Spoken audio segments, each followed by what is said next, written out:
From the CyberHub bunker and studio, you're tuning in to the CyberHub Podcast. And now for your host and CISO, James Azar. Good morning, security gang. Welcome to another episode of the CyberHub Podcast. Great to be with all of y'all this morning, Thursday, August 1st, 2024. Thank you so much for taking time to tune in this morning. We've got a lot to talk about today, including CrowdStrike's legal woes are just beginning. So a lot to talk about. Won't bore you with all the rest of the details, but more regulation hidden down their path, which, as yours truly here, you may or may not agree with me, but nonetheless, that's there as well. So please make sure to subscribe, follow, share, like, comment, all of the good stuff there. Any way that you can help us. The best way to help support the show, if you love it, is to like, comment, share. It's the best thing you could do, right? You go check out our Substack, jamesazar.substack.com. I've got a whole bunch of stuff written there as well, so you can go check that out. Most of it's cyber, some of it non-cyber, but nonetheless, it's available for all of y'all there as well. Good morning, everyone tuning in with your comments on LinkedIn, YouTube, X, Twitch, and everywhere else. All right, now let's go ahead and get the show going. But before we do that, a tradition on the program. We coffee cup cheer. Because it's early in the morning here. It's 9 a.m. Eastern. And so, everyone needs a cup of coffee. So my double espresso coffee cup cheers, y'all.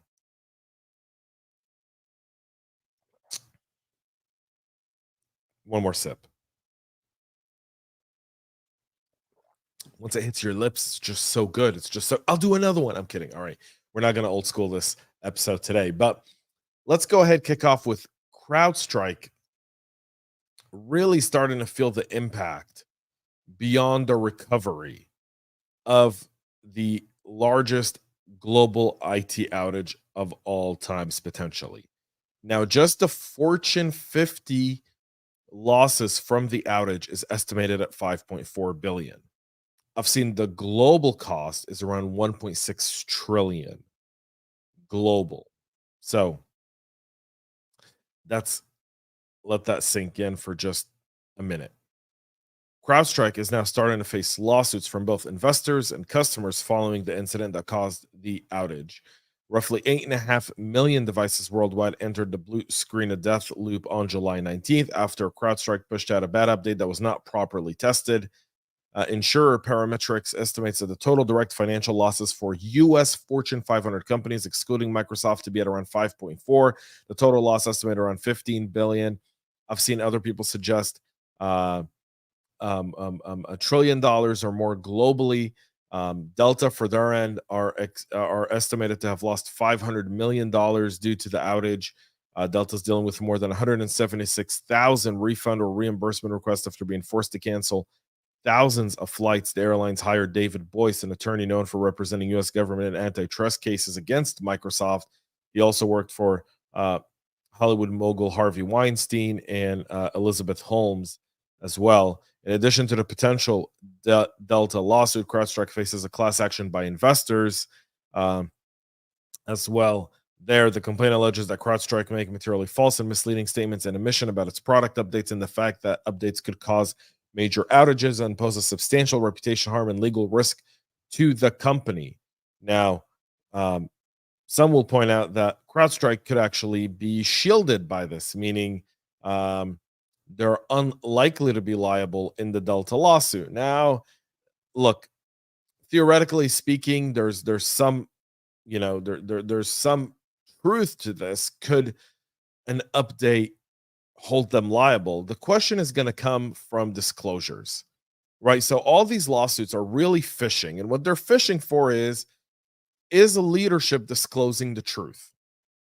The moment that's decided, the moment they subpoena that information, the moment they have that information, and if it turns out that leadership did speak the truth, that it was just, an oversight, then I think you're going to see some fines, a lot of settlements, because that bad business practice won't exist.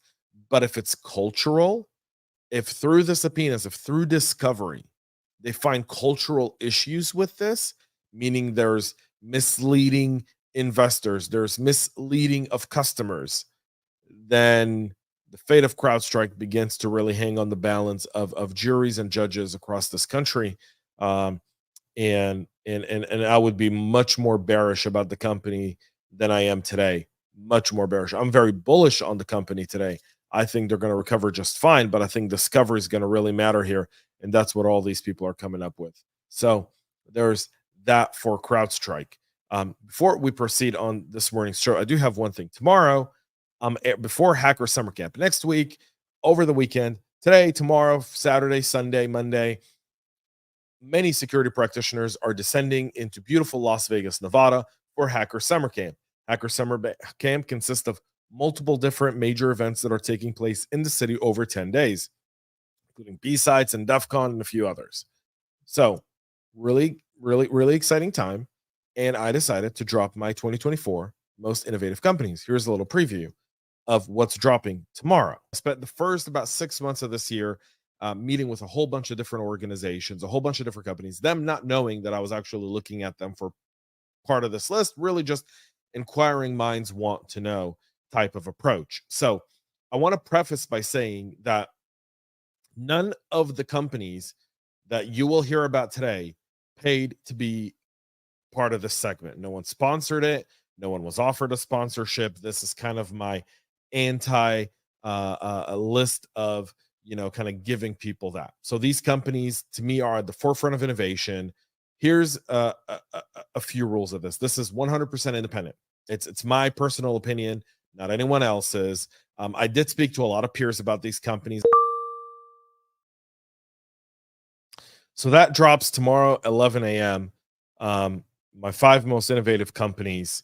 Really excited about that. It'll be available, and there's a whole write-up, by the way, in Substack that you can go check out after the episode airs tomorrow, on all of these companies and kind of what I couldn't really go into a lot in the episode. So go check that out tomorrow at 11 a.m. Let's continue the show with pharma giant Cencora this week, confirming that personal identifiable information and protected health information were stolen in the data breach they experienced on February 21st of this year.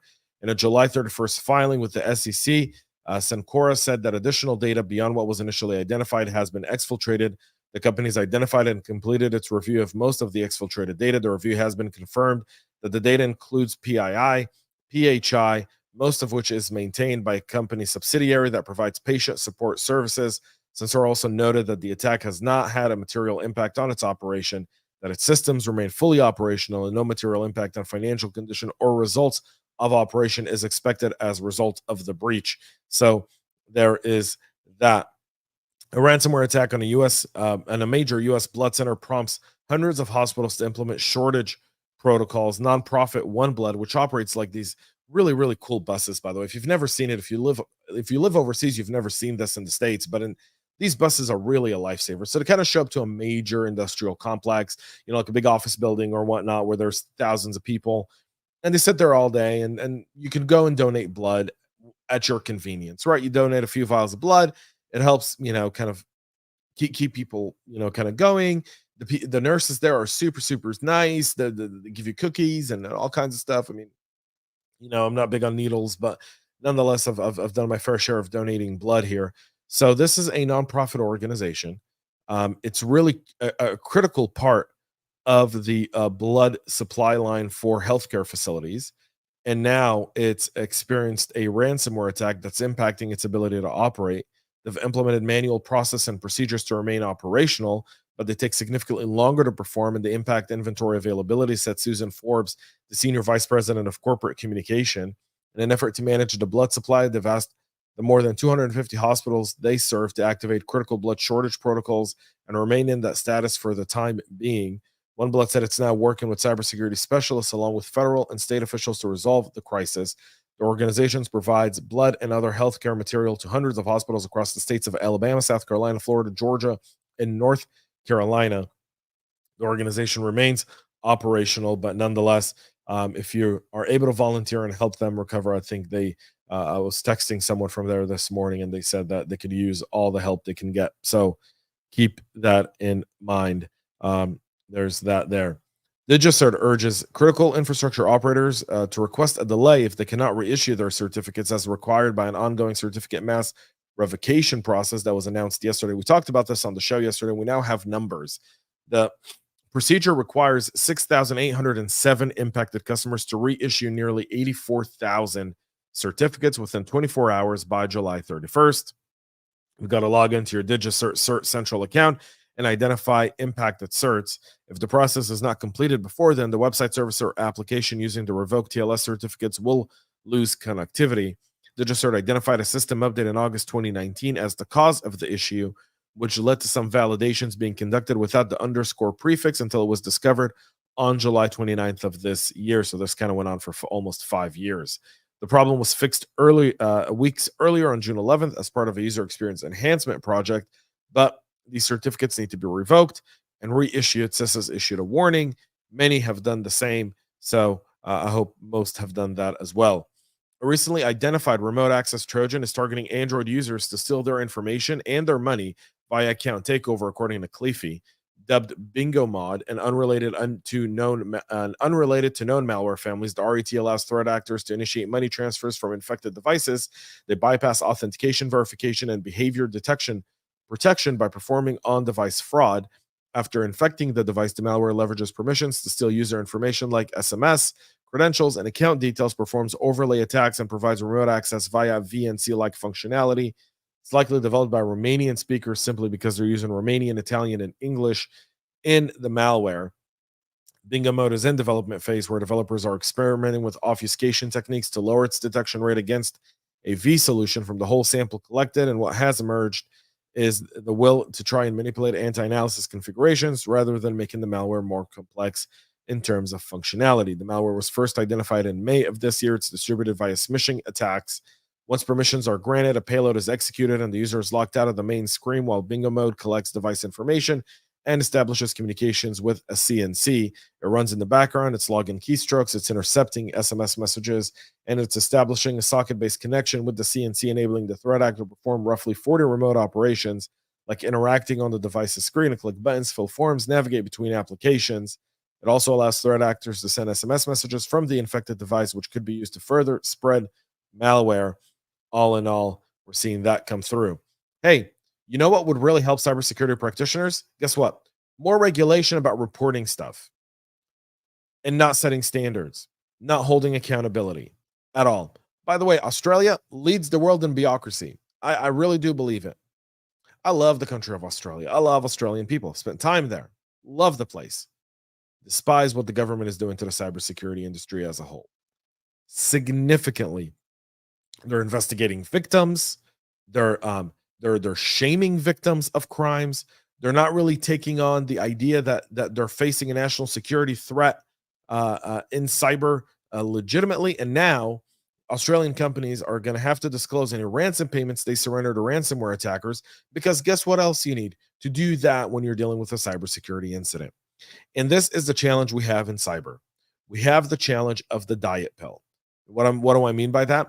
We have a root cause issue in cybersecurity, but all we keep doing, and I compare that to obesity.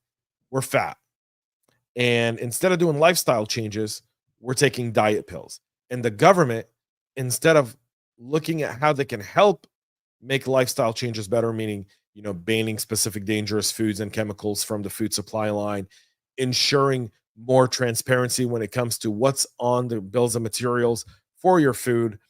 Instead, the government says, you're going to have to tell us every time you eat McDonald's. Well, okay, but that doesn't solve the underlying problem. And the underlying problem here is the fact that we are constantly being given diet pills to solve a lifestyle problem. And this is another reason why government fails at really doing anything when it comes to cyber outside of lining its pockets and getting more data. That's it. The obligation seems to be part of the country's upcoming Cybersecurity Act, which is expected to be brought before Parliament in its next sitting in just a couple of weeks. It'll require companies to report ransoms, and if they don't, they'll be fined $15,000. There you go. That's perfect. That'll stop all cybercrime, by the way. All cybercrime. Well done, Australia. Germany, for their end, are summoning their Chinese ambassador over a cyber attack on cartography agency German authorities said that a Beijing-backed threat actor was behind a cyber attack 3 years ago on the country's state cartography agency and summoned the Chinese ambassador to Berlin for further discussion. The action represents the first time that Germany summoned China's ambassador since the Tiananmen Square crackdown in 1989. Germany's foreign ministry spokesperson Sebastian Fischer said during a press briefing. It also follows an incident in May after Germany recalled its ambassador to Russia. Diplomacy is going to work with these guys. It is. Always does. China will apologize and say, look, Germany, we won't do it again. We all know that's what the Chinese do. By the way, if you were at a Whole Foods yesterday or your Alexa or Amazon services stopped working, apparently an outage yesterday impacted AWS. That outage impacted the Kinesis APIs in the US East 1 region. So they're getting details on what that happened, but it did cause some internal AWS service, including CloudWash, ECS Fargate, and API Gateway to experience downstream impact. It took about 2 to 3 hours to resolve. So all in all, if you experienced any sort of outage yesterday within your supply chain, that's probably this AWS outage on US East 1. So just keep that in mind. That's it for our show today. We'll be back tomorrow, 11 a.m. My list of the 2024 most innovative cybersecurity companies. Again, no one paid for it. It's not sponsored. It's my list. Check it out. I'll see y'all at Hacker Summer Camp next week. I'll be broadcasting and doing the show very early from Las Vegas. So I hope to see some of y'all as we're kind of walking around Mandalay Bay and the Las Vegas Strip. So thank you all for tuning in. Have a great rest of your day. Make sure to subscribe, follow, share, comment, like. Look forward to your feedback on tomorrow's episode. And most importantly, stay cyber safe. We love feedback, so make sure to connect with us on social media and subscribe to our podcast on your favorite podcast listening platform.